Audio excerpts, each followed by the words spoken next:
Hello, everybody. My name's Milan Starcic.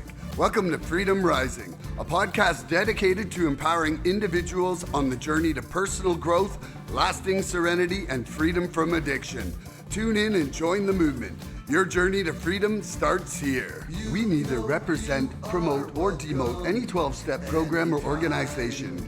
We are merely souls on the path of recovery with the desire to expand our lives and experiences and share them with you. Hello, everybody. Yo. Welcome to the 231st Recovery Freedom Rising podcast. I'm Milan Starcic, co-host Andrew Normand and J.J. Or I should call them the Arctic Boys, seeing how they've had this thing called winter that I haven't gotten yet. I just rub it in a little bit because I'm way up in Canada. Today's topic is the newcomer is the most important person in every meeting. Would you share what this means to you, Andrew, and why you're happy to discuss this here today? Yes. I'm gonna let God in on this one. Good to see you guys. I thought this was about global warming for a second. And now It was called ocean currents. So the newcomer, guys, like first off, where my newcomers at? You know what I mean? Like if you're listening in, you're new. I still kind of consider myself a general newcomer, but I remember at 2 years clean coming in, sharing and being like, bro, I still feel like an absolute newcomer, So we got a lot of newcomers. I mean, a lot of people listening are new. And man, it brings me great joy to talk about this today because this is what makes this whole thing tick, guys, right? In Narcotics Anonymous, we say the newcomer is the most important person at any meeting, right? That's not a slogan. Sounds like one. It's not poetry, right? It's a responsibility, right? For me, it's been a journey to understand what that really means too, because I didn't really see that clearly at the beginning, and I'm going to tell you why. I have like I'm coming up on 4 years clean, right? And this topic is so like important, right? And what we're doing today, we're not talking at the newcomer, right? We're not speaking at you right now. We're speaking for you. And what this does, it really reminds, this is also for the addict that needs a reminder, which is all three of us right here. We need to be reminded of this fact that the newcomer is the most important at any meeting. Daily, I think we do.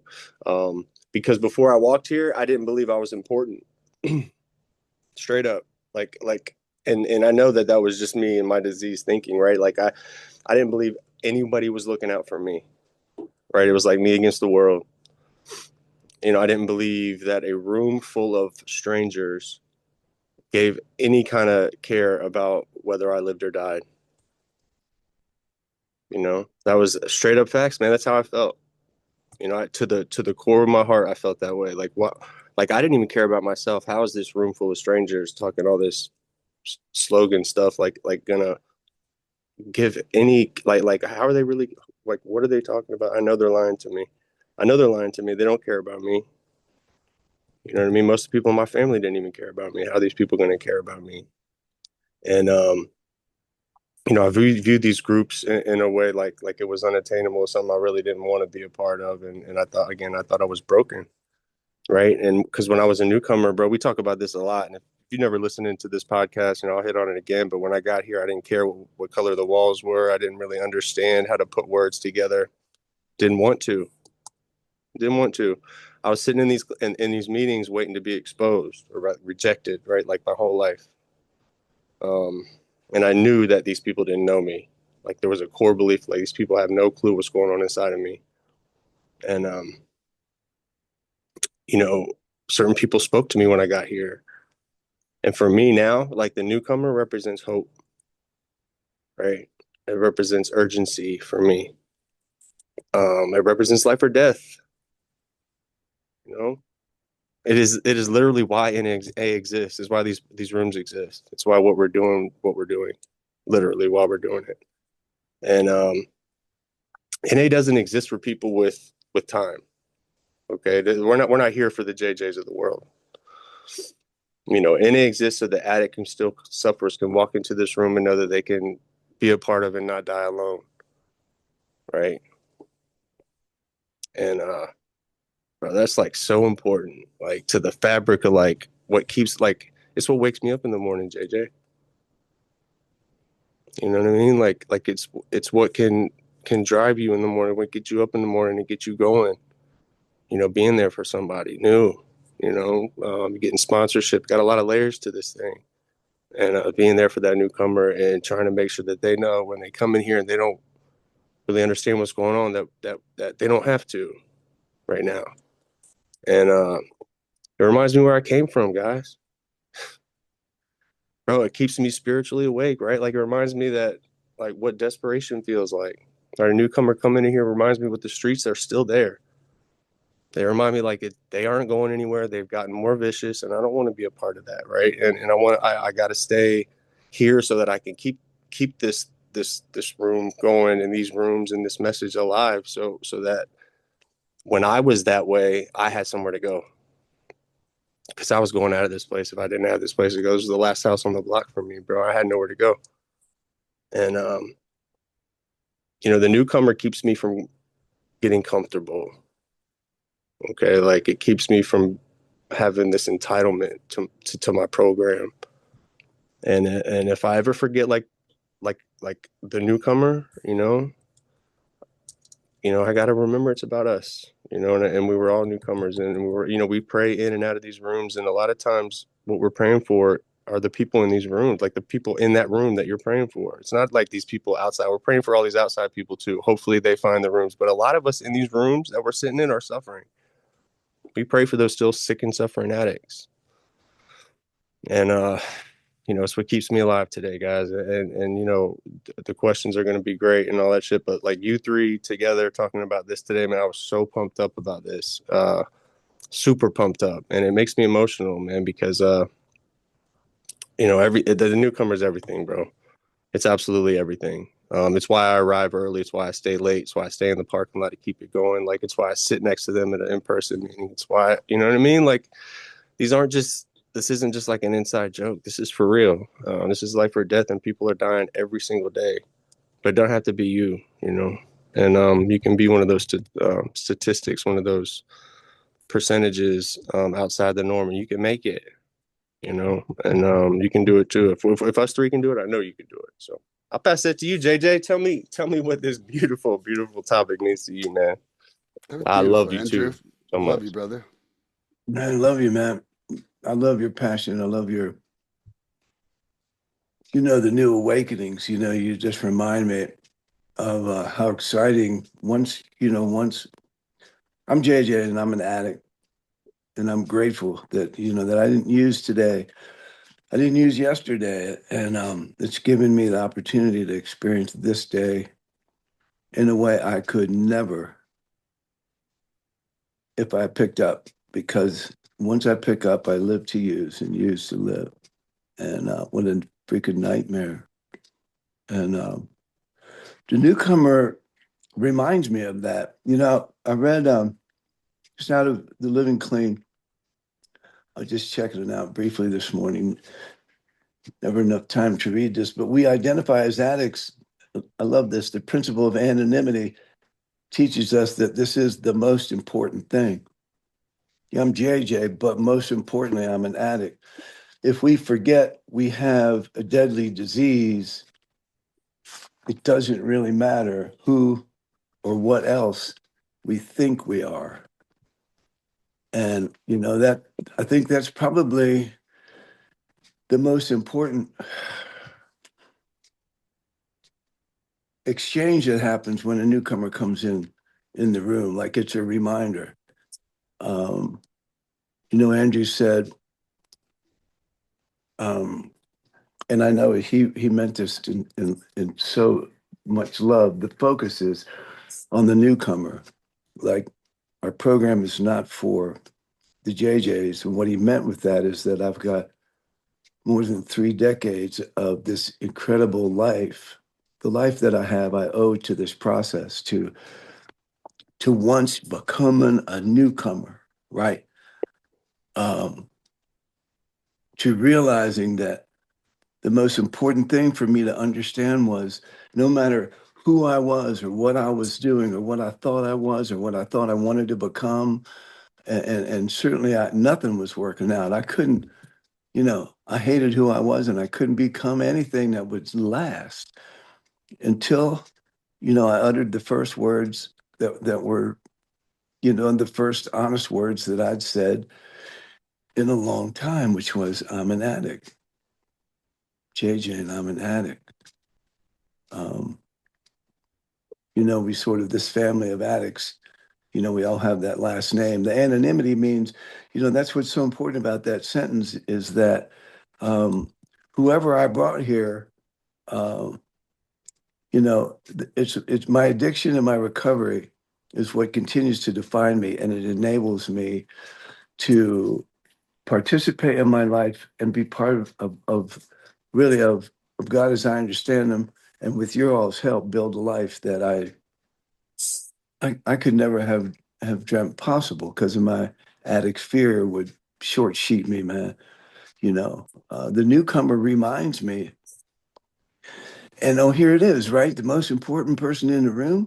Well, so this self-centered addict wants to be the most important person in the room. So that I'm a newcomer too, you know? Andrew, like my brain has to say, I don't know this, bro, Um, I'm still learning this. Like, when I got here, I'd lost everything, man, except my life, right? And I have so much to lose today, and mainly the respect and the love that I've learned to give and to receive. You know what I mean? I have an old recovered drunk that told me, he reminded me we were eating here in this incredible house that because I'm clean, that I was able to freaking build, man. It was a dream. It was a dream that was freaking lost in my addiction. And I didn't even realize that it had come true, until I'm sitting in it. And anyway, old Joe said, all we got to do is pick up and this house will wash right off the ridge, and that's why it's so important for me to stay involved and come back and remember. Um, so the newcomer, without the newcomer, we don't have a fellowship. Um, and it's amazing, they'll talk about predecessors, right? Um, predecessor is just so important. There was people here that had a message that I needed to understand.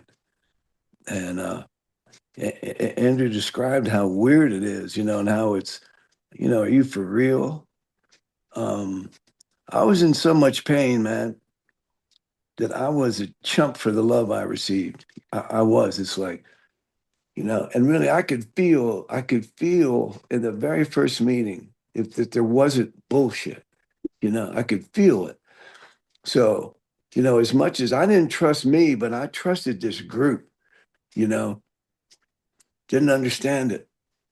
And that's what, to relate to a newcomer, to understand where they're at and to, help them identify, is so important. It's just so important, to look at the confusion uh,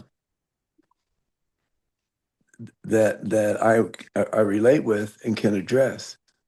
I remember I've shared this with you guys before, and I don't know, I was a couple years clean, and there was a woman that was 5 years. I remember 5 years ahead of me. Her date was, so she had 5 years of experience of living this, and I really trusted this lady. She worked steps, she helped others, and I showed up at a meeting. I was thoroughly confused. Like I was confused, man.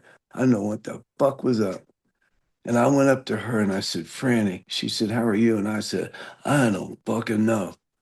And I'd had periods of comfort and everything is cool, but this is a freaking roller coaster ride. And I told her, I said, I don't know what's up. And she looked at me and cocked her head and smiled, and looked at me through her thick glasses, and she smiled, and everything about her was calm. And she said, good. And I said, what? What do you mean good? My skin was crawling. I didn't The have any hell's wrong with you, lady? no. Yeah. But but she, and I said, huh? she saw the look on my face, and and really just when she responded, like half my tension went away. And then, when she said, "It's because you're changing, you know?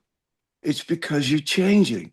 You're not doing what you always did. Like, you're landing on the next new spot." Like that meant just worlds to me. So I understand when that newcomer has that freaking dazed look in their face. That's the experience again, man. Predecessor gives to newcomer gives to predecessor. It's the way it works. I love you guys. Glad I'm here. It's funny you say I that love real you quick, too. because you hit on that, like you were surprised that lady was ready for you. Yeah, You were like, hold on a second, like no one's ever yeah, been ready for me. right. You thought What? you thought you were gonna have a pity party for a second. Right? Like what? That's not the reaction I've ever gotten before. Hold on, like what's going on here? That's cool. That's right. I didn't know but the cool thing is the trust. Like I was not afraid to tell her the truth. I didn't come Yeah. in saying I'm fine. I said like, fuck, the wheels are coming off. I don't know what the fuck's Look, going on. it reminds me of something Miss Brenda B says all the time. As soon as we finally come out and admit to the group that we're an addict, they already know all your secrets. Right? Yeah, yeah. Yeah. That's what she says all the time. It blows me away, Yeah, and it's so beautiful because, like, what are we scared of? Like, all these people are gonna find us out, like, figure us out. We're yeah, already. You come out and say yeah. you're addict, we know exactly what you got going on, bro. We Right. already know. You guys Yeah, sit down. Right? yeah. Sorry, Milan, I love you. Oh, Cool. it's I love it, man, and I agree. This topic for me, I feel really sensitive about this topic because I think so often um, it's overlooked the significance. Like it's said, but it's one of those things that's said where I don't necessarily think a lot of people are feeling it while they're saying it. It's like, "Hi, how are you? I'm fine." And it's like a Yeah, response. It's like somebody new at the meeting. They're like, "Newcomer's most important person at the meeting." And is that person ever feeling it every Right, time? right. Like it's kind of like, okay, we're gonna say this, and after I say that, that person should feel welcome. You're here. You're here. It's great. You know, but it is truly only through giving that we ever receive. Like um it's I think it's that St. Francis prayer that's in, right? Hmm, hmm. And it's just always said, and that is why, like in AA and NA and everything, they talk about service. But service starts with how we make someone coming in that door feel the very first time. Hmm. Like it is statistically that chance we have one chance to create a welcoming, loving space for a new person to land, and yesterday's SPAD was about harmony. And, unity and harmony is the environment we have to create. Not because I love John, who's sitting over there and just said something rude to me, but because of this newcomer, because of the environment that we need to create to heal. If we're not in harmony, healing's not going to occur. Like healing and growth, and like that requires love. And love's not there if we don't have unity and harmony. And for somebody coming in, like they're already coming from chaos. They're already coming from self-doubt. They're already coming from like the myriad of low self-worth. Like you say it all the time, Andrew. When the people said your name when you were coming back to a meeting, you're like, whoa, they remembered me. yeah, Like all of a sudden, you have like a smatter of importance in someone's heart, right? And yeah. how much did that mean to your survival? It meant freaking everything. Like I remember people like, hey, and just like that little hey was like part of It's versus 100% more than I'm used to. yeah. Hmm. And like it keeps us from becoming complacent, not just program, but the fundamental principles that program is built on. Like Mm-hmm. we surrender our ego of like, can't wait till I'm sharing in this meeting. Like to actually like, what can I do to help this person's recovery? Yep. You know, Yep. like like we don't need to go and have a trauma dump on the meeting. We need to go and show these people that, you know, it is our purpose to bring this message and this solution of freedom, love, surrender, joy, liberty, because they probably never frickin' seen it once. Yep. And if they felt it, you know, like if they felt it, man, they're damn lucky because they're luckier than I was. You know, like my trauma and my discontent with life. I look in now, like, you know, I'm looking way back and I'm like, it started, you know, it started from the moment I was frickin' bullied when I was 3 years old, you know, to my dad dying when I was four, to having to just be the man to myself who had nothing but a fucking TV as an example of what a man and love is and all this shit. You know, like Fonzie's not really the best dad to fucking have, okay? Like, I know it's a Speak for little before. yourself, bro. Speak Yeah, for well, yourself. No, I watch anyway, that for stuff. me. But you know, and it's like when we take this attitude, you know, it's like a practical application of unconditional love where we're just giving out something with no expectation of return. You know, it's not like, hey, I'm going to love you, newcomer, but you better show me love tomorrow.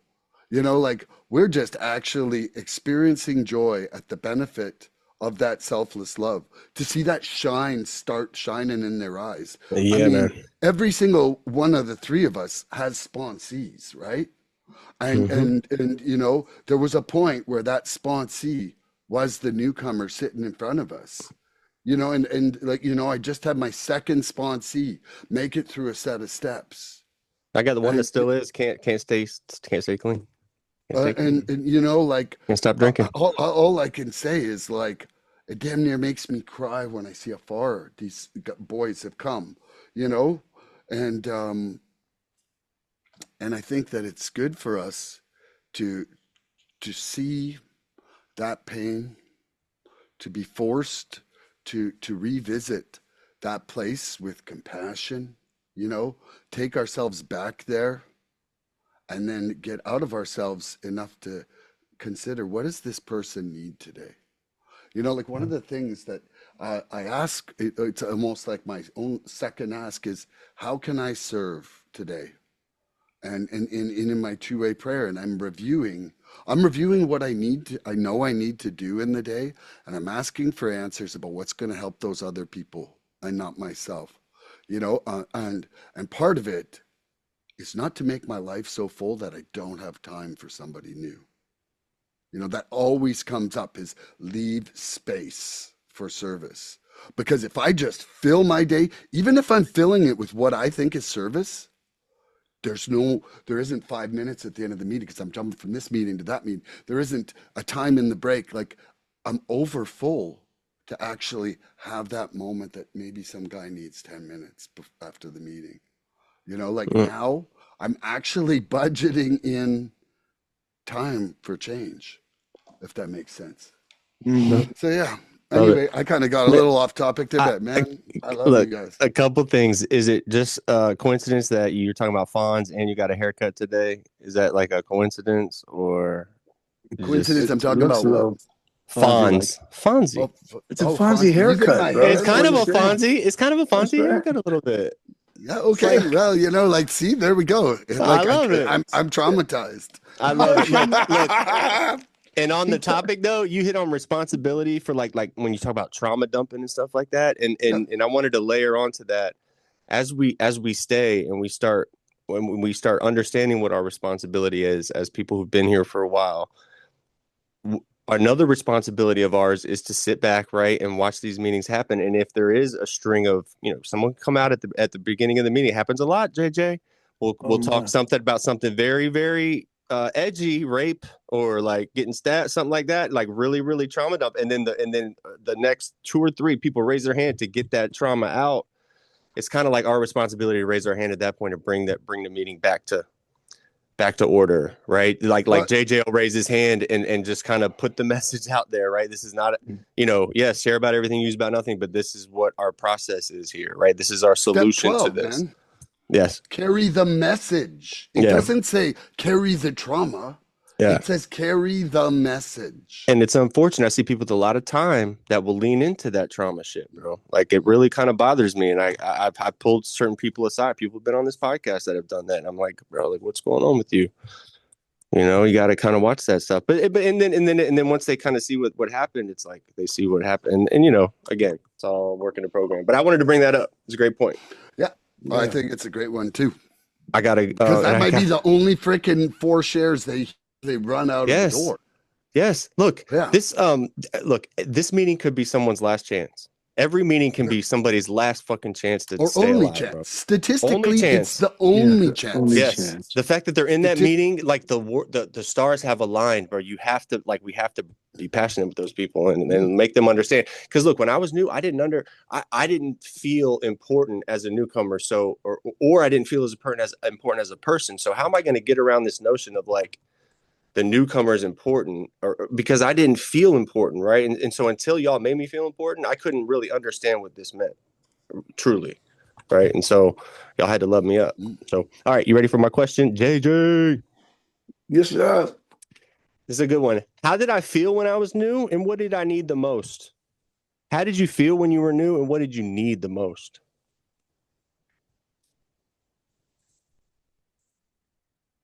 Well, you know, I felt hopeful, and I've shared that first meeting. You know, my first meeting, which is what we're really highlighting. What you're nailing me with that importance, that first impression, because I've heard enough stories to know how valid that point is. It just Milan. I'm not avoiding the question. What I needed is exactly what we've already discussed. You know, the importance of not just saying the most important person in the meeting is the newcomer, right? And then go on with my freaking eloquent share of bullshit, why the guy is across the room wondering what the fuck's going on. In that first meeting, and I was high, but I felt hope and I needed it. I needed hope. And I heard it in the first meeting. It was scary, I've had more than one clean date, but I knew that the answer was there. And what I needed, I truly received, which was validation, confirmation that I belong there. In other words, people were very welcoming to me. I didn't have to check a bunch of boxes, the desire. And that's our tradition. The only requirement is the desire. And that when that's respected, it's monster. It's like I'm not being judged. I don't have to. It's not about how much or how little I used. How much or little I gained or lost. Who my connections were. It just mattered that I was there with a sincere desire. And I think the hope in that first meeting, and again, it was a speaker meeting, I don't really remember anybody coming up to me afterwards, but I went with a person that had me covered, made me feel welcome. I needed to understand what was going on. And, I was reminded, as you guys were talking before the question about attraction, not promotion, again, it's another principle that I've learned here. It's profound, and it's simplicity, right? Because, I mean, how much was I promoted to get clean? Like, what the fuck is wrong with you? What is wrong with you? Um, you got to do this. You better do that. Stop doing this. Stop doing that.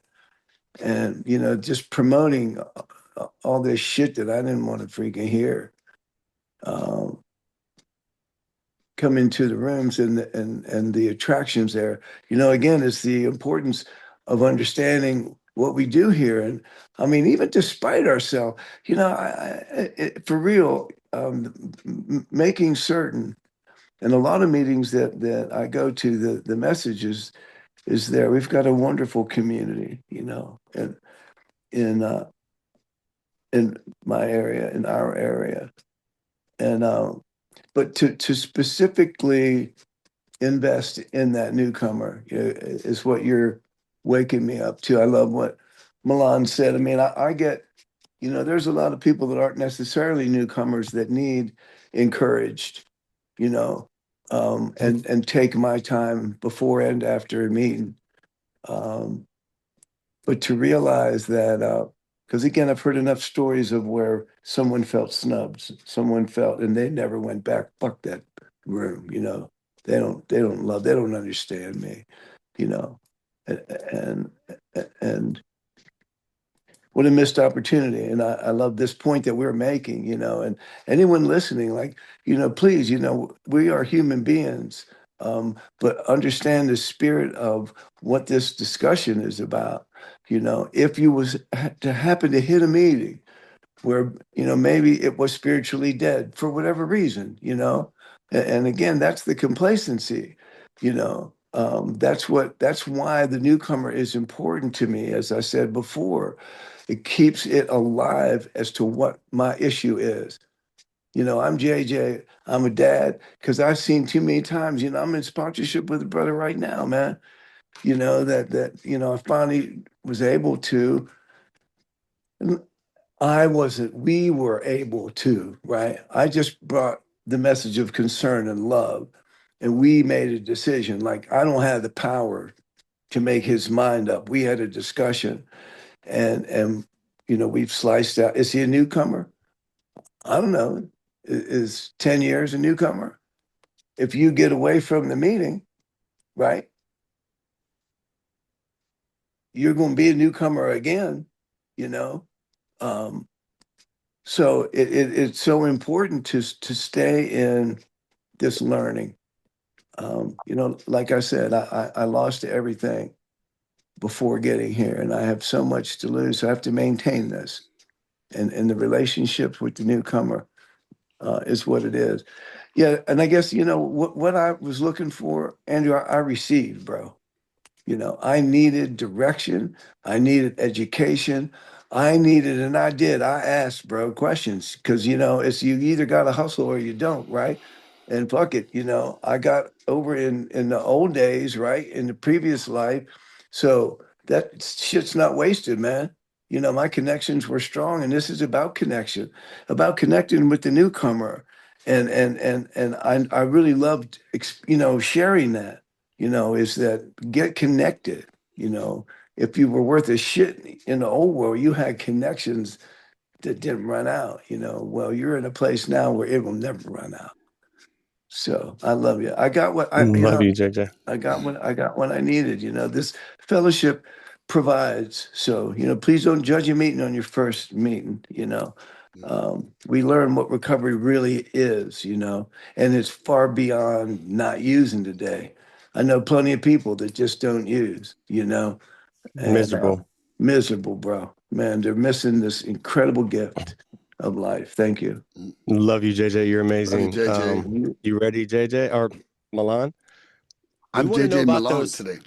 We want to know about those feelings when you were new, man. How did you feel when you were new, and what did you need the most? Tell us about those feelings. What did you need the most? Man, gosh, I needed everything. Like I felt, like I said, when I woke up after that evening where I died, it was like the first thing that I thought was, it's over. Like I don't have to anymore, right? And that was like terrifying because it was like I had no template for happy, peaceful, joyous sobriety in my, like, every single time I white knuckled it. I am telling you, I was restless, irritable, discontent. I was Mhm. a jerk. Like Shoot. I like, it's kind of like quit cigarettes, man. my wife at one point was just like, please don't try to quit anymore. Like, you're just Mm-mm. such a That's fucking deep. dick from That hits 3 days to 3 weeks. And, and hard. and like, man, I couldn't blame her for that, right? But like, and I felt like it was almost amplified with partying because when I would wipe like when with cigarettes, it was like 3 days to 3 weeks. I'm just an incredible crusty ass who thinks he's real justified in feeling anger about everything. But when I'm not partying with no program, it's like there is no end to that Mm. 21 days.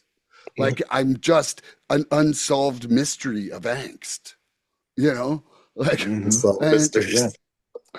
yeah, like, That's great. but it is. It's like, okay, I'm not Yeah. happy and I got no solution, and so that was the thing, I guess, like, so just rambling on here kind of brought me back is that I needed the solution.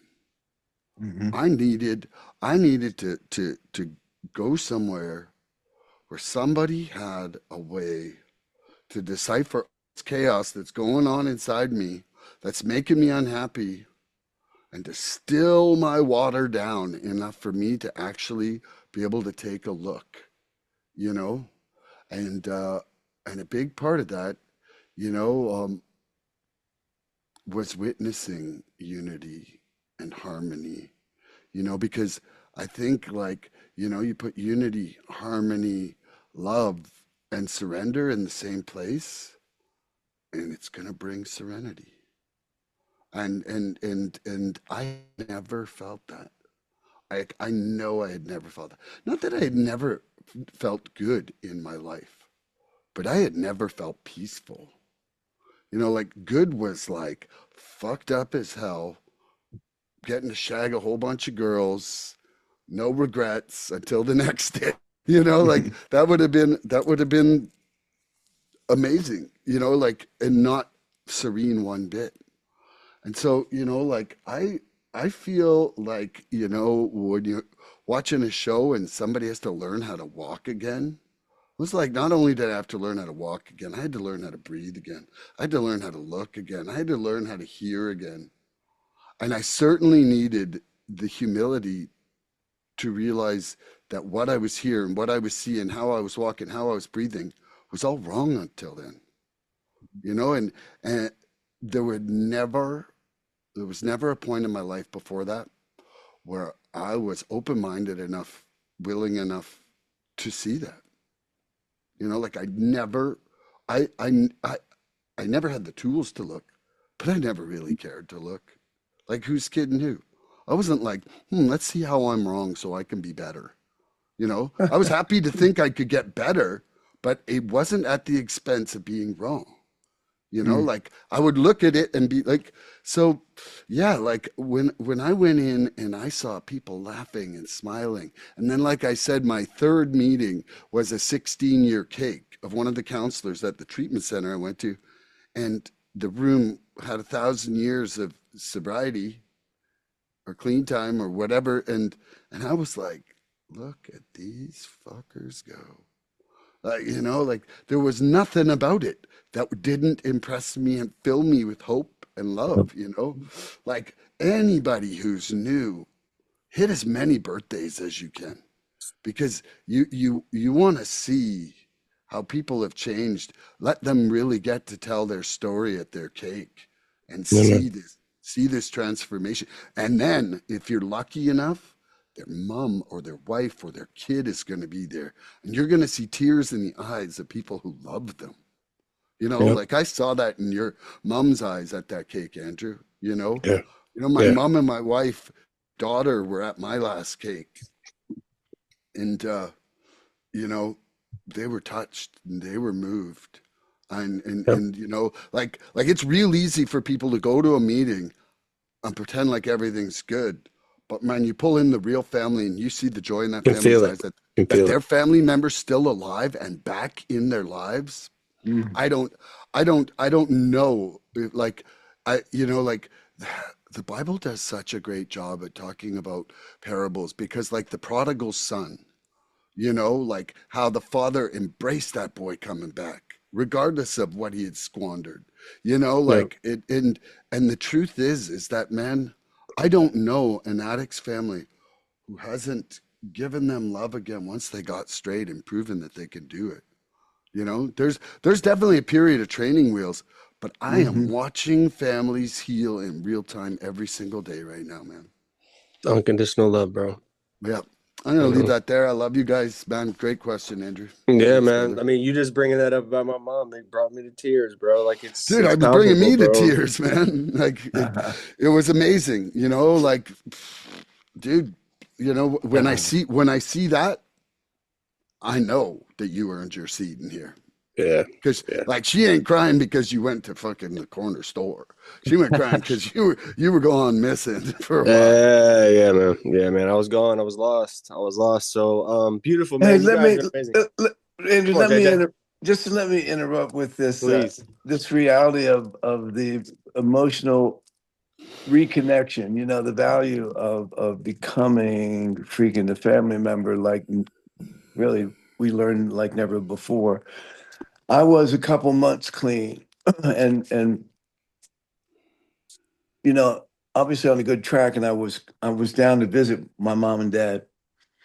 And I don't know, maybe it was like the first time I've been in their house to stay. I'm not really sure, but um it was time to go to bed. And my mom was shorter than me, and she had these beautiful blue eyes, and she was just an angel on earth. And I know everyone feels that way about their mother, but my mom was this amazing. She just was so full of love, I can only imagine, bro. you know. And she looked up at me, man, and she put her hands around my head, you know. She looked up in my eyes, and her beautiful eyes. She had this beautiful smile, and her eyes welled up, and she said, "I am so glad you're here." She said, "You have no idea how I prayed for you." Mm. Mm-mm-mm. And in that moment, man, I was just washed and overwhelmed, you know, because there was a point where don't come around our house because we're afraid for our life because of what you are doing, right?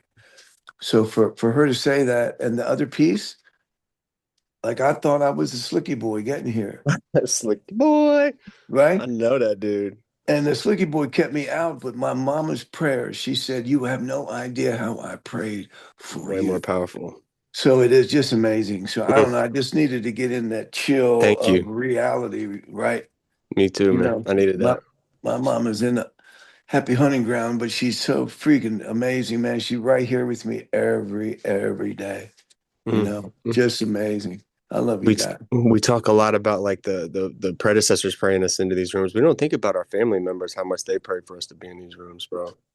It's a Like, combination, man. It all mm, is we needed every prayer from everybody. man, it had Yeah. to it had to happen exactly like it happened. All those prayers needed to happen exactly when they happened, the way they happened for us to be here right now, or it wouldn't work.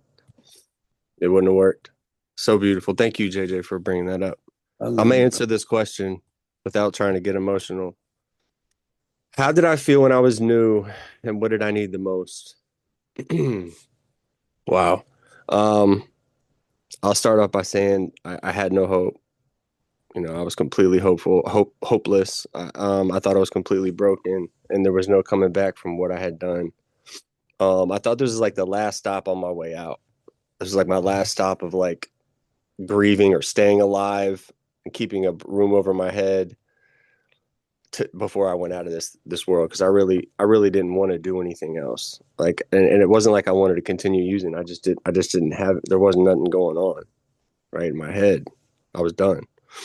Um, every meeting I walked in, I felt exposed. Um, every instinct I had at that point was screaming like I don't belong here. You know, like everything.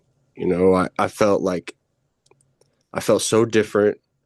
Um, and then I felt like if people, they're asking me to share and people are sharing about what's going on, like if they really like heard what I was thinking, and like if they really knew my feelings, that I would be exposed and that they would not want me here anymore. That was my honest feeling for this, right? And I was terrified.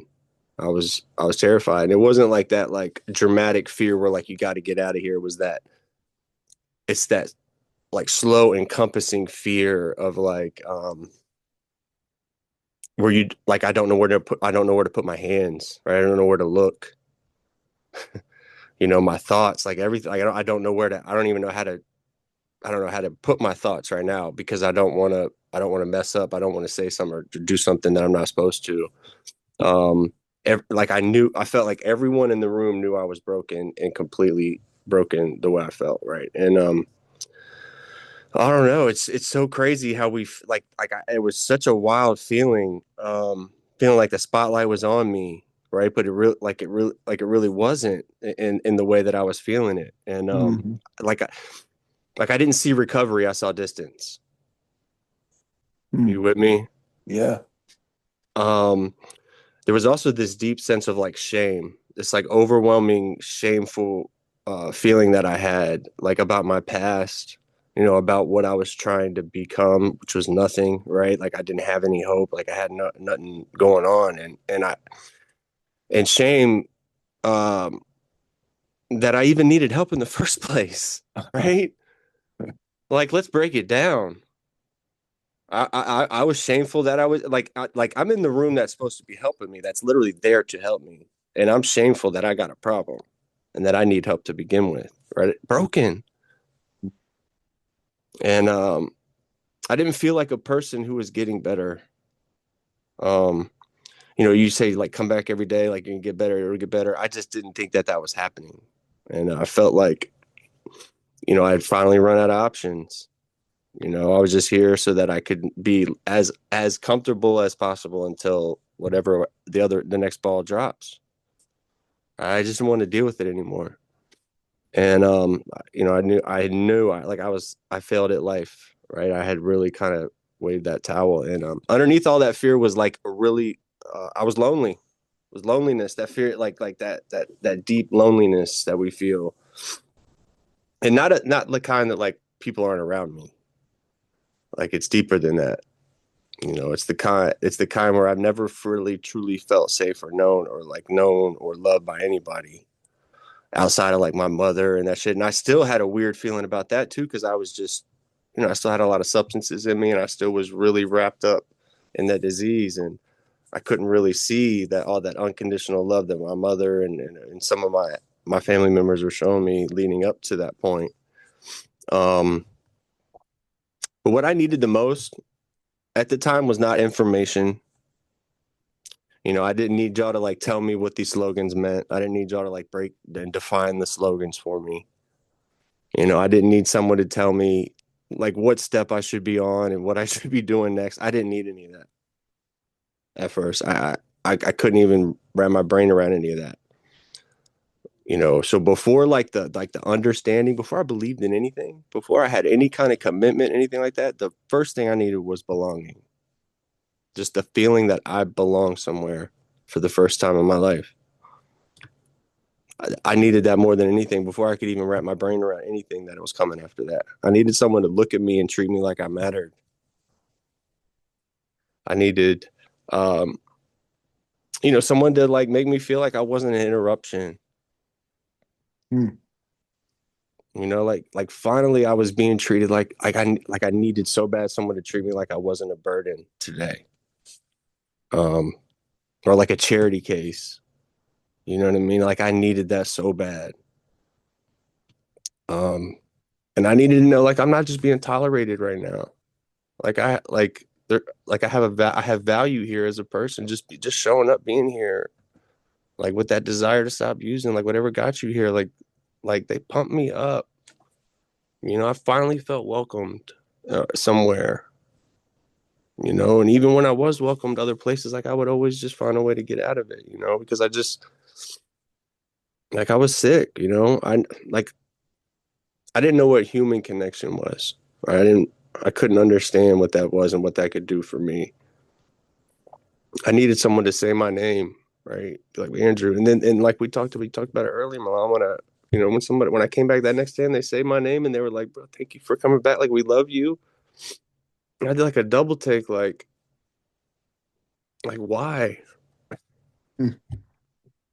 I have no, I'm a drug addict, bro. I have nothing to offer this world. I'm everything that like this world doesn't want to be. you know, and so why do you want me here? You know, and it really didn't matter. You know, they just told me to just get my ass here, bro. And we need you here. Like, get back to this meeting tomorrow, next week, whatever it is, you know. I needed someone to like sit next to me and treat me like a human and listen to me without trying to fix me. You know, someone to tell me like I'm in the right place and actually mean it for the first time, right? And you know, that consistency that I felt is what I needed. Consistency. I needed to see the same faces every week, JJ, because if Yeah. I needed to see those people, right? I needed to see that like this is possible. Like those same people saying keep coming back, the same faces, the same names were so important to me at first because my nervous system and my brain couldn't really I couldn't wrap my brain around anything else than the fact that these people were just as bad, if not worse than me, and they are thriving today. And they're keep coming back and they're coming to this meeting and they're telling me that this is how I do it. And I needed to know that like it wasn't temporary or conditional. Like my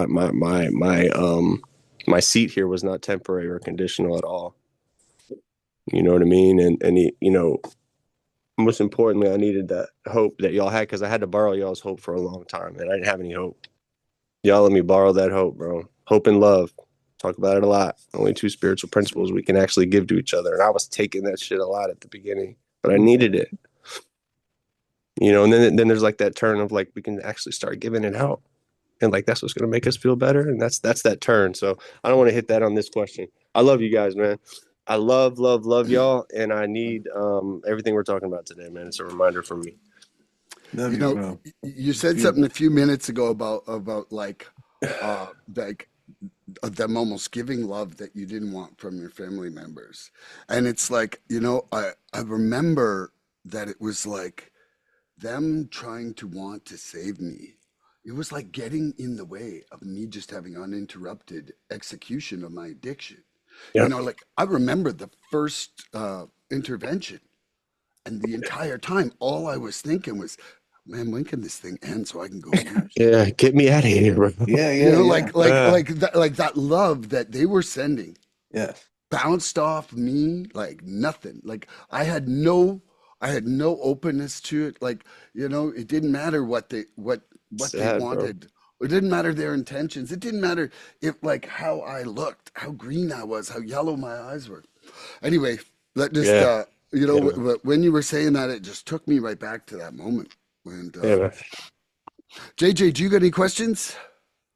Um, I may have one. Yeah. But I want to flip back again to the learning that we have an opportunity to do newcomer, you know, and it's that attraction you just described, you know, everyone promoting a better way of life. And I even, you know, and Andrew and his sharing is like he just needed to receive the love, to feel welcome, and uh, and not be told what to do, you know. So it really is. It's living the example and understanding the importance of attraction, not promotion, because we don't respond well to promotion. We No. just don't. So I yeah, I have a question. Um, how do newcomers learn to stay? Hmm. Good question, Milan. Oh, That's okay. I'm gonna say that I'm gonna start out with love. You know, I think that no matter what our self-worth is, no matter how bad we're feeling, I think everybody at the end of it is desperate for love. You know, like even if you can't take it right away, even if you can't take it, I think that, you know, there's a thing about like attracting like, and, you know, like positive energy being something that people want to be around innately inside themselves. So if we can create a loving environment, it might be the first safe spot they've had in years. Like even if they weren't physically threatened in their addiction, emotionally, I guarantee 99% of people coming in the rooms have burned very close to the ground most of their relationships. Yeah. And I don't remember things being tremendously amazing with my wife right before I came in. Like they weren't. And um and then I think um acceptance and inclusivity, you know, maybe maybe somebody offering, giving them a ride, asking them to set up some chairs with them. One of the things I want to touch on, though, for sure, is that I have seen some newcomers get swamped and literally seen that scare them out of the rooms. Yeah, oh yeah. Happens a lot. Too much attention. Like they want to be loved, but they don't want you poking and loving. They're Mm-hmm. like, and like maybe send the good looking girl because she'll keep JJ there, but don't send the 65-year-old guys to go out hugging them. Like, Yeah, yeah, yeah. and anyway, yeah, and then and it comes back to something that dawned on me last night is that harmony. Well, harmony in sound is the even intersection of sound waves in even fractions. Like irrational numbers don't We did a create harmony. podcast on it. That was cool. Ooh. But one of the things I realized last night when we were talking about harmony at this meeting I was at is that the very fact that you have a meeting at the same time and the people come, that begins a harmonic event in someone's life. It is the even intersection of those lives in a time frame that creates a basis of harmony. Beautiful. I love that. Having the readings at the beginning of the meeting It's all part of it. weaves a harmony to the event. Ooh. Okay. Like saying the prayer at the end. Love it. So it's like we are dismantling the chaos of irrational numbers and irrational actions and bringing harmony through the repetition of a program in itself. Like the very act of getting up, reading, doing your program is a harmonious act that we didn't have before. Like the only harmonious thing in our addiction was we were getting more and we were using more. Mm-hmm. But that wasn't even at a perfectly intervaled state in the same way that these meetings offer. So getting involved either with a treatment center, like that's why the treatment centers have everything scheduled because they want to bring harmony to the chaos. And Mm-hmm. so a newcomer surrendering their control to just being open to having some kind of program in their life, some regularity, that will keep them coming back because that will create some harmony. And for the first time, they've got some feelings that they can count on through the day that aren't negative, you know? Yeah. I'll leave that That's a there. great point. That's a great point. That was beautiful. Beautiful, man. Love you, Milan. I'll take that question Okay. again, but JJ. How do newcomers learn to stay? That's a good question. I'm glad you came with a question today, JJ. I love you, bro. Love you so much. I think for me, newcomers learn to stay long before they learn any of these like steps and traditions and all this other stuff that we come to understand. That stuff will come. But they stay for me because something whispered in me, and I feel like something whispers in them like maybe this place is different. Maybe. Maybe. And for me, I was able to learn through experience, not like instruction. Somebody telling me to do something, I'm gonna do the opposite. Like if it's not my idea, I'm not with it. We talked about this before on the last one we were with you on, JJ. Like as an addict, bro, if it's not my idea, bro, I'm not on the bus. You know what I mean? And so a lot of times I'll get my ideas through other people, but it's my idea at that point, right? And then we can roll forward, right? But I feel like but I feel like newcomers, like they'll learn to stay if they feel welcome, not evaluated, right? These meetings are not for a place of evaluation. You know what I mean? This is a place where we identify. It's a place of identification here. And it's hard early at first as a newcomer to not complicate or, your way out and compare yourself to everybody in that room. Because maybe they have something you want. You don't understand how they're doing or why they're doing what they're doing. Where's the angle? It's always an angle, man. Always an angle, right? And that's not the case here. That's not the case, right? Like, that's why I say keep coming back. Because if you keep coming back, you do 90 meetings in 90 days, you'll see there's no angles here. Nobody's trying to get anything out of you. We just need your ass in that seat. You know what I mean? If you're not in that seat, we don't have a place to have a meeting. If we don't have a place to have a meeting, where are we going to do this? Like, how are we going to carry this message? Where are we going to go? That's why all these little things we think, like, as one person coming into a meeting and there's only like 4 or 5 people there, like bro, if you're not at that meeting might shut down, right? Like in every empty chair, I had this written down. Every empty chair might be someone who didn't feel important enough to stay. Boom. Think about that, man. Yeah. People die, man. When our meetings close down, people die. Addicts die. And so did you want to say something? I didn't know if you wanted to pop in with something. Well, you know what? I just wanted to say that I think, I don't think I could have done it with just meetings. I needed the treatment center. I needed that full cushion landing for me, man. And I know that there's some people who are like, whoa, whoa, these treatment centers are creating like prefab recovery. But man, for me, it was the center. The center is what showed me the meetings, right? The H&I piece came in there.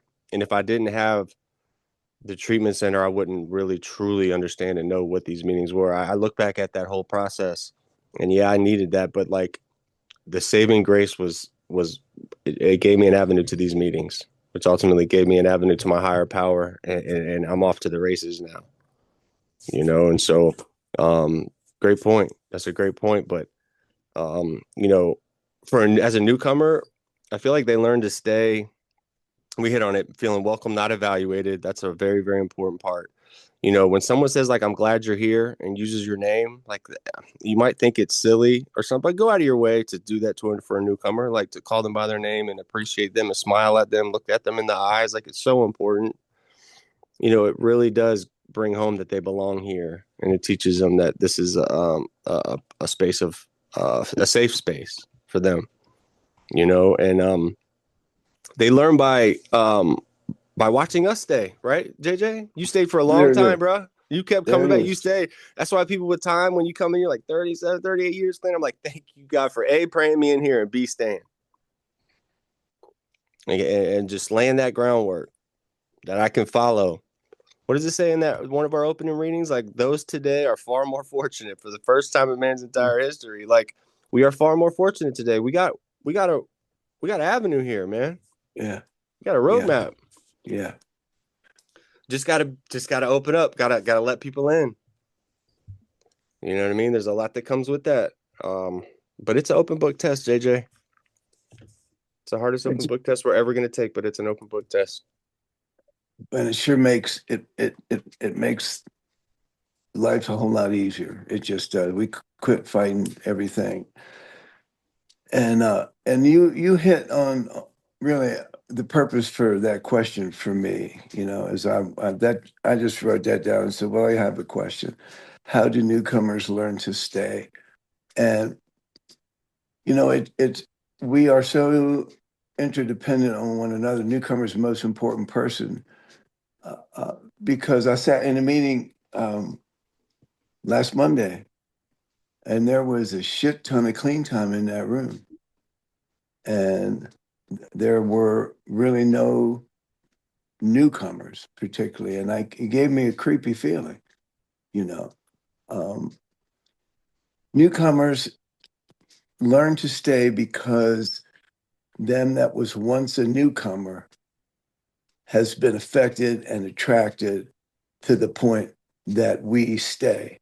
It is so important. That's like I said to begin with, and it wasn't because I need to feel like the most important person, but I'm as important but I need to stay green. I need to stay teachable.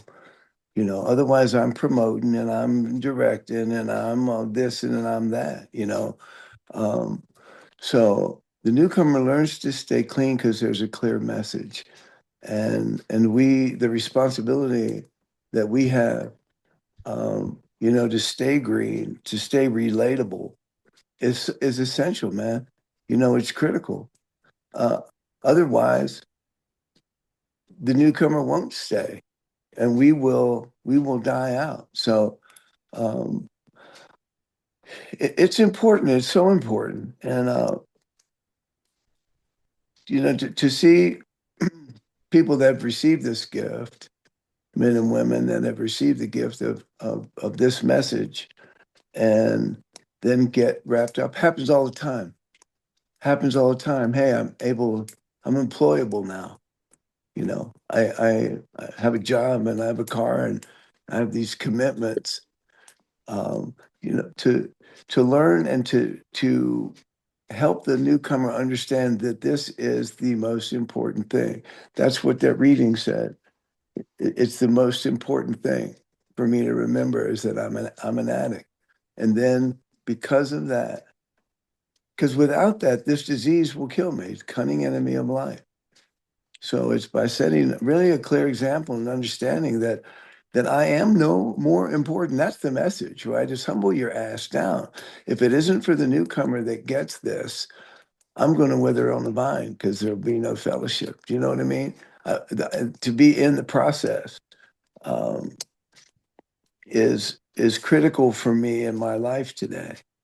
Uh, and and I think that sort of understanding that that as I'm able to get why the newcomer is the most important person is it keeps my self-centeredness at bay. It makes me realize what I have to do is keep myself green and clean. And that otherwise they're not going to stay clean. It really was a sort of a call to those that's been here. How do they stay clean? Because we are growing, right? I don't have this, man, at 30, almost 8 freaking years. I mean, yes, I do. You know what I've got? I've got the disease of addiction. And what I have, right? It is fatal and it's incurable. It's You got a mental. choice too. I have, well, only because I didn't pick up. But if I don't learn, right? If I don't learn how to deal with my mental thinking, because I've got a mental illness, man, uh, that is self-centered and needs adjusted. And my emotions and my spirit and my physical body all affect my day to day. And if I remember I'm an addict, then I remember either I am or I'm not part of a relationship with a newcomer or you guys or a home group, because I'm able to do that and I can be Caden's father.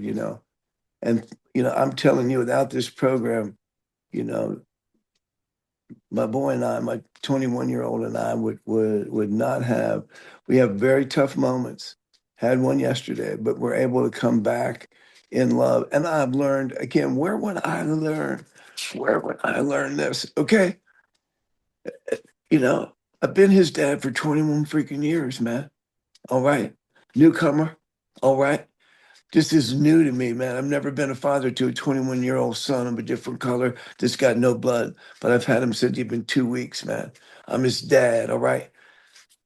And I hear my brother say, he got here and he needed to feel not like a burden, not like an interruption, not like a charity case, right?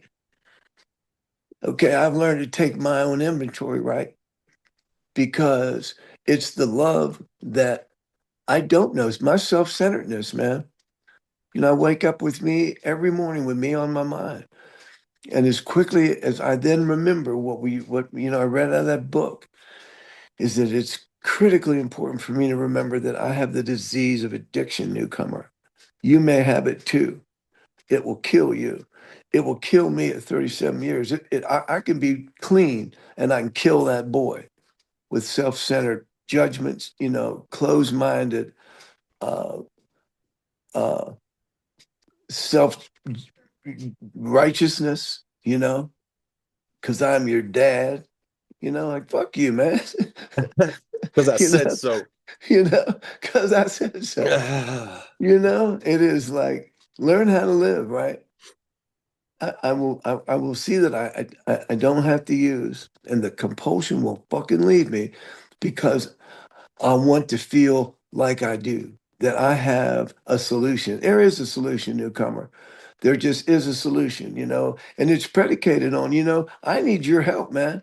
I need your help. If you don't call me on the phone, you know, that addiction's got you again. Your self-centered fear, man, because you're afraid you're going to interrupt me because I'm so fucking important. When if you call me and say, "Hey, I need some help," it may be the help that I need right at that moment to remind me that as important as I am, as all this bullshit that I'm responsible to, what? Oh yeah, my head's so far up my ass, and It's not my about you. it's not about me, man.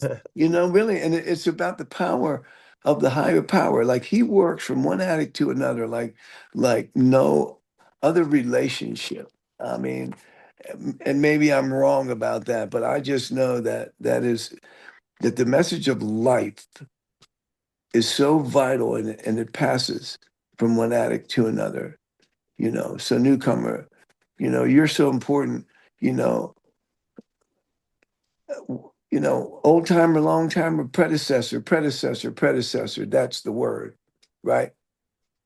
The time has nothing to do with it. It's a predecessor. In the meeting last night, someone asked about, what qualifies a predecessor. And check this out, newcomer, right?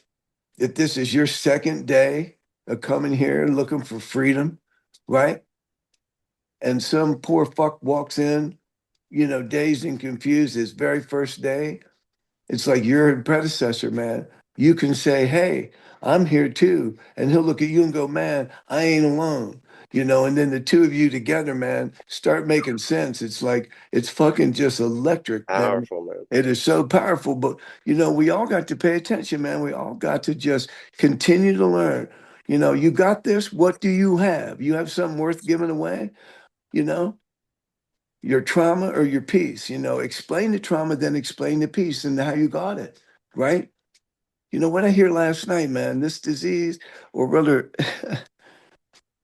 what was it? This disease is like being locked up, but you got the keyhole on the inside. Yeah, it's the only disease where the prison is locked from the inside. The It's prison locked. doors are locked from the inside. That's right. And you'll get the keys from this I wrote fellowship. that down too, bro. I wrote that Yeah, down too. man. That No, was that was beautiful. beautiful. Yeah, I love you. Love you, bro. Next, next question. Go ahead, Milan. Okie dokie. So, Andrew, when you look at the newcomer today, can you surrender your own seniority and see the beautiful reflection of the grace that saved you? Yeah, man. Ah, wow, beautiful question. And that's what we're doing here. That's what we're doing here. When as I think about this, when I'm in these rooms and I see somebody new come into the rooms, I'm not seeing this green, fresh person that I've never met before. Right. I'm not seeing this person that's like who's that? What is that? Like these new fresh, like I see myself, right? And I literally see myself and feel those feelings of me being in those first couple meetings and just holding on for dear life, borrowing every amount of strength that I had, man. Any amount of strength I was showing, I was borrowing it from y'all. Like anything I was doing that showed it was all borrowed, right? And I was just holding on for dear life, watching that clock, waiting for that clock to hit 8:30. And so that's where like I had that renewed sense of passion when like a newcomer comes in and they're 1 day, 2 days, and it's not welcome back. It's welcome home. Not welcome back. Good to see you again. Welcome home. Right? Home is not a place, it's a feeling. I feel, these meetings are home, right? And maybe for the first time ever home, and you never have to be alone ever again. All these feelings that come up, like that's why they like that newcomer, just the feeling around that word newcomer is so palpable. It's so powerful. It's there's so many layers to it. But like that, just that and that term newcomer in general keeps me clean, right? Like when we have these guys coming in here, guys and gals coming in here and talking about what they did to like get them in the rooms for the first time and this is their first second meeting, bro. Like it reminds me that like they're still there. The streets are still there. They're not going anywhere, JJ. They're not going anywhere. I can go right back to it without any time lost immediately if I want to. And so it just keeps me right sized. It keeps me like abreast to my current situation at all times. Like I have got to remain steadfast in this recovery thing. Like I was an absolute savage in my disease, bro. I was unconsciously savage in getting whatever avenue I had to do to get my drugs, the money, like all that shit. I was streamlining that shit, man. I was resourcing every option that I had. I was in and your resources, everybody's resources to get my dough. We would ride on a one-wheel bicycle backwards during Hurricane Andrew to get that last fix, right, JJ? We would do that. I did that. And like I remember riding in the snow, like taking my father's broken up SUV, fucking halfway across, like an hour away, without a license to get like one pill that I was gonna split between me and my dad. And the pill was gone by the time I could get the truck back home, barely get the truck back home, and I'm right back where I was before I left. I'm just so grateful, bro. I'm not there. So when we got newcomers coming in here and telling those stories that they feel they have no place to be sharing, right? As a newcomer, you don't want to share that shit. You don't want to share that brand new shit. First off, you don't want to be exposed. Second off, like nothing feels good. So like, how am I going to get any good feelings about telling all these fucking strangers about how much of a drug addict I am and how much I want to use? I remember being early on talking about, they were just saying like, share what's on your head. And the only thing that was on my head was using dope. So I would talk about how I just wanted to, like, there were times where I couldn't really say it in a different way, that I just wanted to use drugs. And I remember like the first time, like a couple people came up to me after the meeting and were like, bro, I needed to hear that shit, man. And I'm like, what, that I wanted to use drugs? I'm a fucking drug addict, bro. Like, that's what I do. It's what I like. And they're like, bro, no, you don't understand, bro. I needed to hear that. And I remember like breaking down, like thinking, hey, what are you talking about? B, and they're like, but you didn't use yesterday, right? You came back today, you stayed clean, right? And like, you don't feel good, but like you're clean and you're here, right? Like we can work with that, JJ. And I just remember feeling like a part of, like, these people actually gave a fuck about me. They actually did, right? And they kept telling me like, this is what they did for me. This is what the people that came before me did for me. And so we know how you feel, right? That identification piece, like being able to identify with somebody in this world that's not like my mother or my brother, and be able to fully understand, like being and like knowing like they're a fully grown human, went through a full day to get here, right? And now we're sitting here in the same place, and let's try to help each other out. Like, how'd you get through today? You know, I want to know how you did it. And like here's how I might have did it, right? Like if I'm good at something that maybe you're not good at, like we get better together. right? If there's something that I'm lacking that you don't, or like if you're good at certain things, you can keep a job. Like I'm gonna ask you how I did it, right? It's humility, right? And like the newcomer doesn't need my resume, JJ. They don't need your resume. They just need your humility. You know, it's about being humble and like everybody has a role here. Um, you know, we're all like good and bad at certain things, and we all fit a certain role. Like as long as we're being honest here, like as we come in here, we got to be honest, right? It fits right into place. You come in here, you just be honest. That's like the only thing you really have to do here is be honest. You know, have that desire, but be honest because you can get better if you're honest, right? And that's how you can help other people is if you're honest. And you know, it's not about having this thing figured out today. Like we don't have to believe in anything today. You know what I mean? We just have to be here today, showing up. That's where we get all that grace, JJ, is just showing up. We don't have to have all the shit in line. Just as long as I got my ass to that fucking meeting, bro, and I'm staying clean, bro, I've got a shot at it. I keep that choice, man.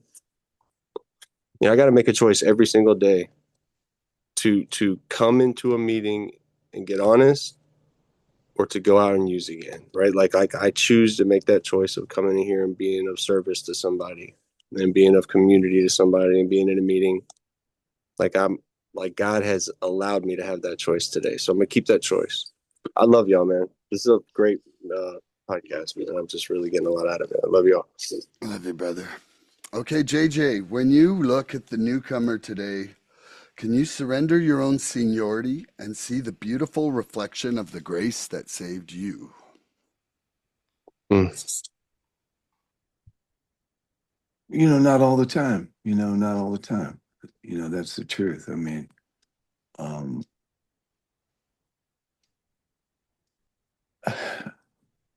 and I guess I'm just sensitive to at what point, you know, I may walk past, and I'm just becoming more aware of that now, you know, um, walk past that newcomer.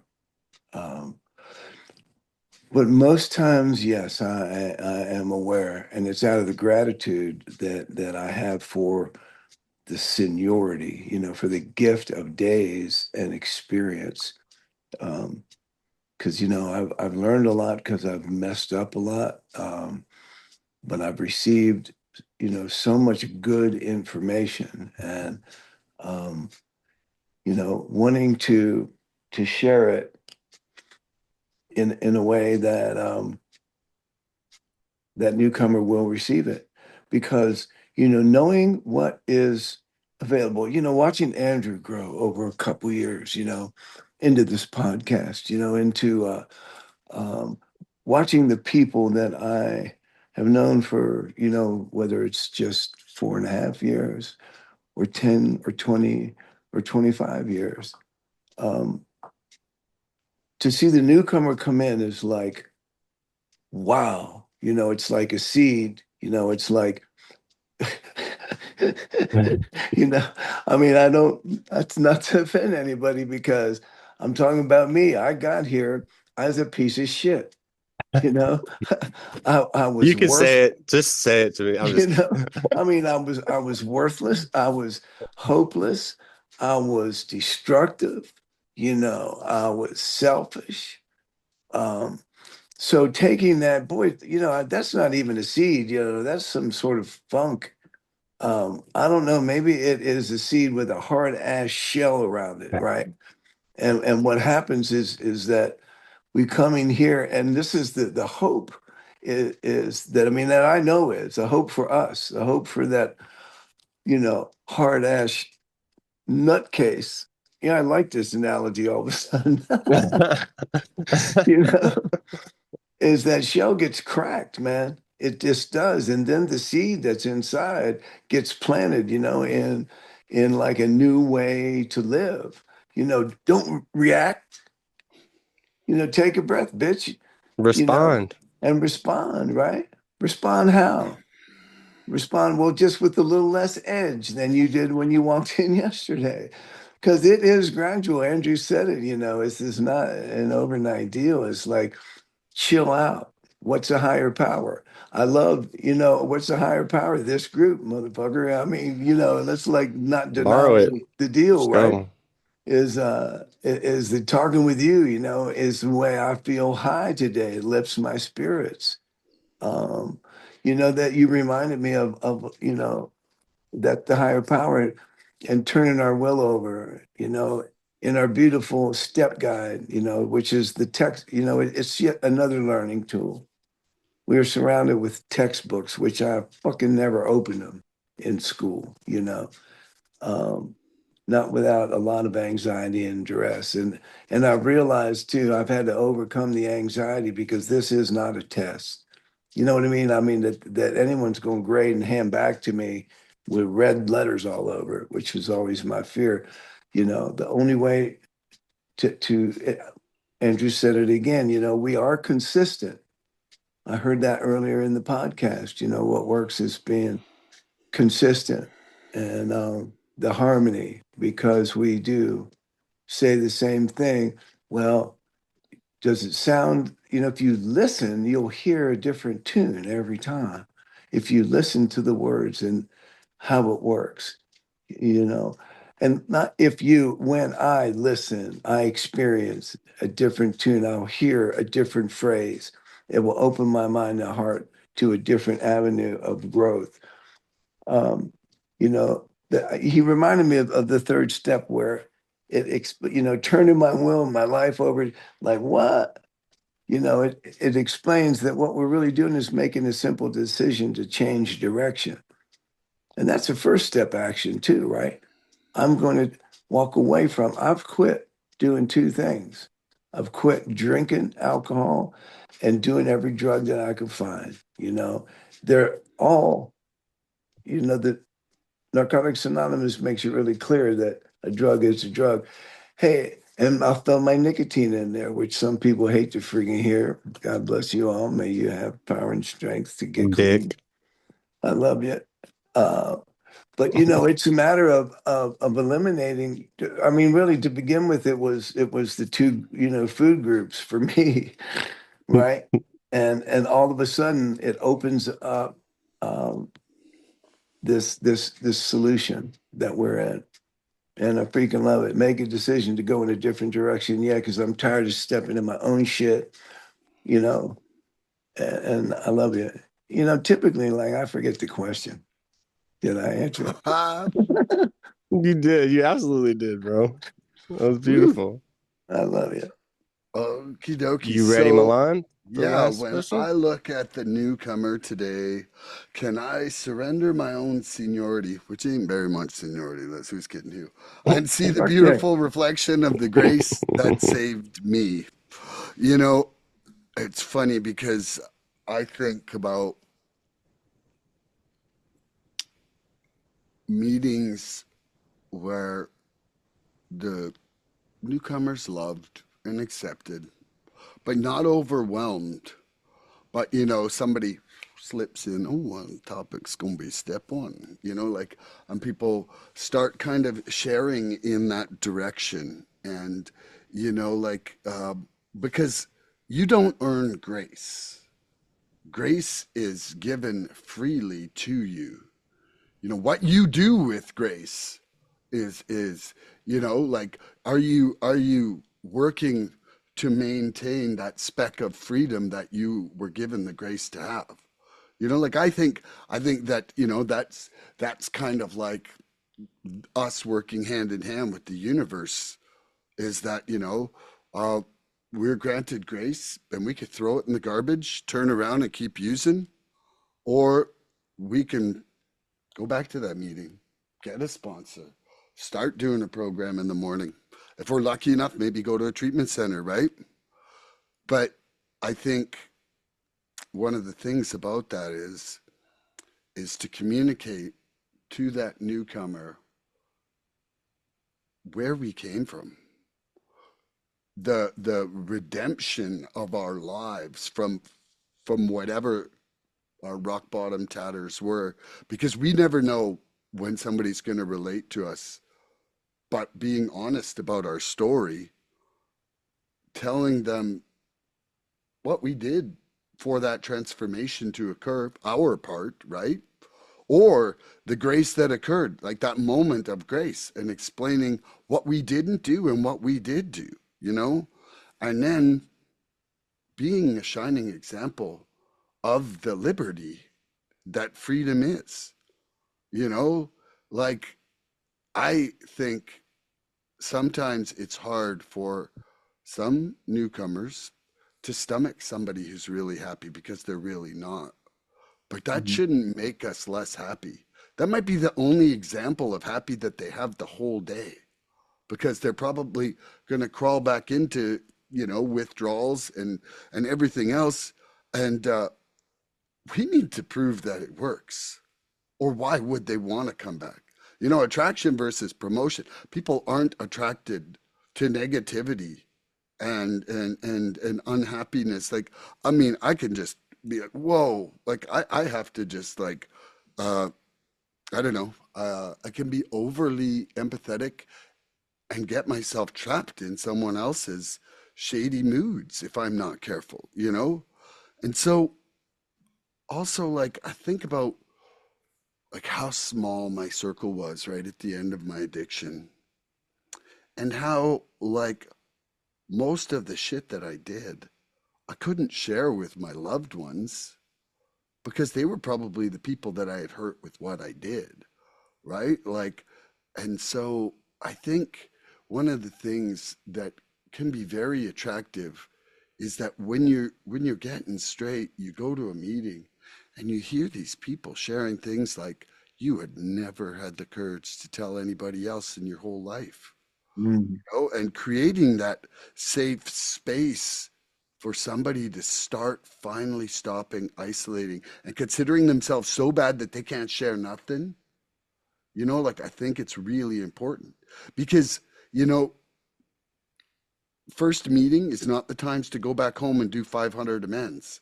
You know what I mean? Like it, and so, but you need to get some shit off your chest and sharing it with the people at the meetings. If people have created vulnerability through vulnerability, that can be one of the most attractive things to a newcomer.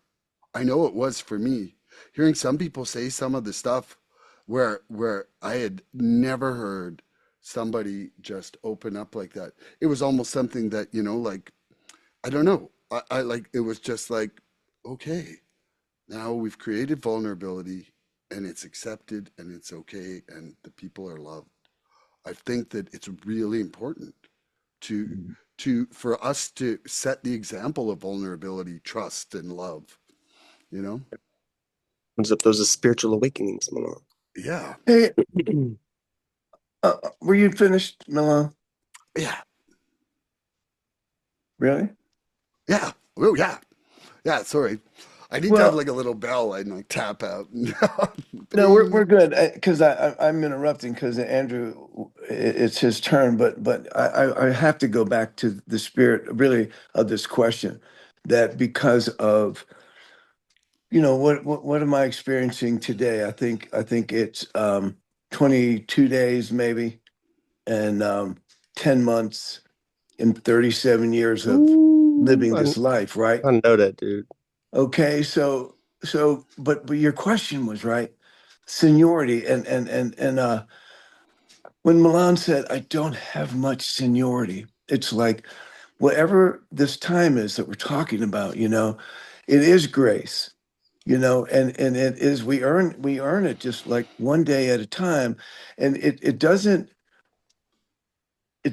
make me immune from picking up. It just does not. I have witnessed people that get away that OD on service work, like Absolutely. there is, and again, I mean, to count on addict, that's why, right? I have the disease of addiction. I have a mental obsession and a physical compulsion that can land anywhere. And if I'm not staying in the solution, right, whatever time, our time gets taken from us.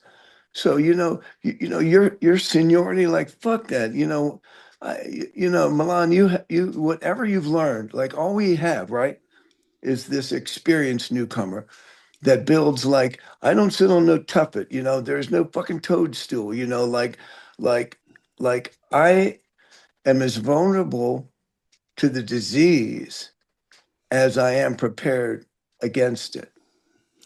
Same as Ooh. you. Same Love as that. you. Right. And that's why Tell I him, need, JJ. Tell him. but I need to be vigilant, man. You guys tell me that. What's that mean? It's like all along the watchtower, motherfuckers. It's not going to rest. I've got a disease that's incurable. So I just wanted to put that. It's treatable though. It's treatable. Okay. Mhm. If I have cancer, I've got to take chemo. It's going to make me sick. If I got diabetes, I got to make sure I get my insulin shots. I got the disease of addiction. Number one, I don't put the chemicals in my body. And number And Jay, two, I go ahead. love No, it. I didn't. I was going to say. Go ahead. I'm sorry.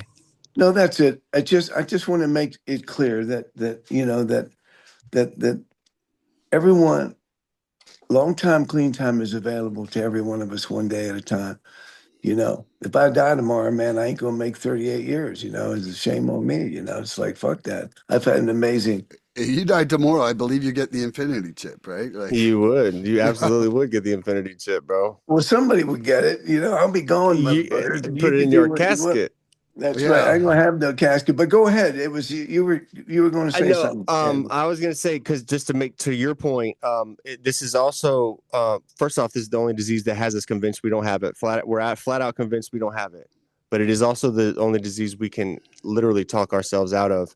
And then when it is treated properly, JJ, to your point, when an addict is being treated uh, for the addiction, and they are in recovery and they're being treated properly for it, they're left in a better position than if they even had the disease to begin with. Very Hmm. important to bring that home, JJ. Like you're a better person right now. Like that fact that you had the disease of addiction and are recovering from it, you're a better person living with your spiritual principles, all that stuff, than if you even had the disease to begin with. it's so strange as I am. I am fully grateful that I have this freaking illness because it is gives us the inspiration. It gives us really the gun to my head. If I don't learn this, and again, newcomer, pay attention because Andrew said that the misery's out there. And life is tough. Life is a challenge, and what we are equipped with are the tools that won't run out. The bottle and the bag that will Bag not that does not get fucking run dry. out, That's right. and the bag that went empty. So, and it takes less work to get than that old shit did. My God, Yeah, it we can really make does, ourselves strong or miserable, same amount of work. You want to hit a man. lightning round real quick, Milan? Real quick lightning round? Yeah, Or no, you yeah. done? But basically, I'm gonna put 2 minutes on the clock. Yep, I got a question. So I'm gonna hit you, JJ. You ready for my question? You got 2 minutes. Lightning round. Indeed. What would my recovery look like if I forgot the newcomer? Uh, it would be less inspired. It would be this fellowship would not flourish as it can be. I mean, the broader the base, the higher the point of freedom. Like, how free do I want to be? So, no, the newcomer is essential, man, and to continue focusing on that reality is really important. Just really is. You ready, Milan? Woo. Okay. Yes. I love you, JJ. I love you, JJ. So, what would your recovery look like today, Milan, if you forgot about the newcomer? It looked pretty self-centered, pretty selfish, pretty self-seeking. Um, I want to just briefly share in a moment. Like somebody came to a meeting a few weeks ago, and like I was saying to you guys earlier about making space in my life, you know, I didn't have space, and I felt like at that moment, I'm like, man, I am letting the spirit of carrying this message go because that person needed time, and I literally just was like, I have to go to work right now, you know, and so yeah, so now, it felt disappointing, man. It felt disappointing, and it felt selfish. I'll leave it there. Love you, man. Thank you for sharing that with us. Thank you, brother. Yeah. So, what would my recovery look like if I forgot the newcomer? Well, I would still come to meetings. I would still do the readings. I would still have as much clean time as I have right now. I'd like to think, but um, there would be something going on. Something quietly behind would be wrong. this is where like recovery would seem like it would turn into more of a self-maintenance than spiritual growth for me, because the newcomer is how I grow, you know, spiritually. It's how I stay tapped into to every day, you know, like life in this world is moving around us, right? We pray a lot, we pray in and we pray out for those still sick and suffering addicts. So when a newcomer comes up, bro, like it just really just changes the vibe for me. It seems like when a newcomer got a lot of newcomers in the meeting, it makes for there's a different vibe going on in that meeting, you know. So if I forgot that newcomer, you know, that primary purpose would be a little bit all over the place, right? And I'm fully focused on what my primary purpose is, here to carry that message to the addict that still suffers. And what's that message? That any addict, place your ass in the seat. No, that's for complacency. Any addict can stop using, lose the desire to use, and find a new way to live. And if you're dealing with complacency, what do we do, Milan? Come place your ass in the seat. That's right. Come place that ass in the seat, because we got to hear a message. You know what I mean? So, you know, and that I thought my cue was always that. I'm just like, that's so dope. That's so dope. Well, when we talk about finding a new way to live, JJ, and I'll bring it home with this, like, that's the hit for me. Anybody can stop using. You get thrown in jail, you run out of money, whatever it is. I feel like anybody can just stop using. There's a lot of times where I just stopped using, but to want to live a life clean, void of substances, that's a whole different deal. So we're signing up here. This is a commitment that we're making for ourselves, you know, long term, to be better, working a program. What does program stand for?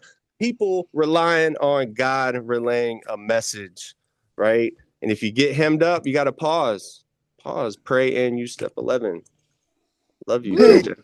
I had a minute and a half left, so I'm going to take 30 seconds, maybe. Get it. All right? Because this is what occurred to me. Put it up.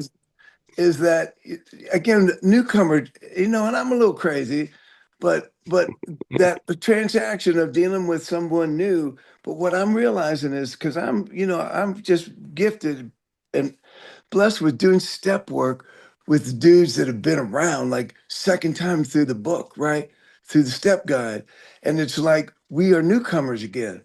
You know, we're looking at this disease of addiction as it applies to today. And so, I don't know, that just seemed important, as you guys continue to move forward, every time you have opportunity to do step work with somebody, man, you know, it's like, it's all new again. It's just all new again. JJ, what does sponsor stand for? SPONSOR. Serene person offering newcomers suggestions on recovery. Come on, man. Woo. I'd say. And what does meetings stand for? Meetings, MEETINGS. Many encounters encouraging the individual needing guidance and support. Woo-hoo. And tune in next Love you guys, episode man. for Let's more Recovery Fun. Bye-bye, everybody. Please help us love you guys, like what man. you've seen here today. Please subscribe and share this podcast and help us get to 100 followers. We're looking for interaction with our audience. So please email recoveryfreedomrising@gmail.com or contact Milan South Okanagan Starcic on Facebook with questions, topic suggestions, or just comments. We'd love to hear from you.